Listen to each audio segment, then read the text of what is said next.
മലപ്പുറത്ത് മഞ്ഞപ്പിത്തം ബാധിച്ച് വിദ്യാർത്ഥി മരിച്ചു. ചേലമ്പ്ര സ്വദേശി ദിൽഷ ഷെറിനാണ് മരിച്ചത്. വേങ്ങരയിലെ സ്വകാര്യ ആശുപത്രിയിൽ ചികിത്സയിലായിരുന്നു. CB അനുമോദ് ചേരുന്നു. അനുമോദ്, വിവരങ്ങൾ.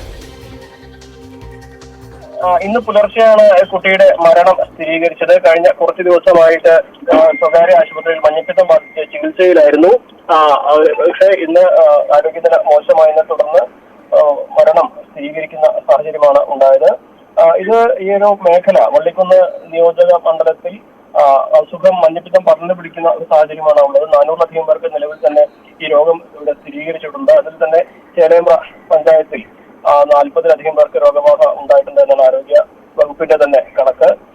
ആ മേഖലയിൽ ഒരു വിവാഹ സൽക്കാരത്തിൽ നിന്നാണ് അവിടെ നൽകിയ വെള്ളത്തിൽ നിന്നാണ് ഈ രോഗബാധ ഉണ്ടായത് എന്നാണ് ആരോഗ്യവകുപ്പിന്റെ പ്രാഥമികമായിട്ടുള്ള നിഗമനം.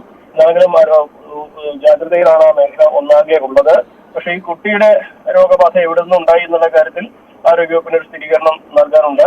കാരണം വൈദ്യരങ്ങാടി മേഖലയിലാണ്, കൊണ്ടോട്ടി കോഴിക്കോട് ജില്ലയുടെ അടുത്താണ് ഈ കുട്ടി പഠിക്കുന്നത്. അപ്പോൾ ഈ സ്കൂളിൽ നിന്നാണോ അതോ മറ്റെവിടെന്നെങ്കിലാണോ ഈ രോഗബാധ ഉണ്ടായത് എന്ന കാര്യത്തിൽ കൂടുതൽ അന്വേഷണം നടത്തേണ്ടതുണ്ട് എന്നാണ് ആരോഗ്യവകുപ്പ് പറയുന്നത്. രഞ്ജിത്ത്. ശരി, CB അനുമോദാണ്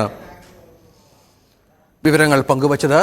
മലപ്പുറത്താണ് മഞ്ഞപ്പിത്തം ബാധിച്ച് ഒരു കുട്ടി മരിച്ചത്.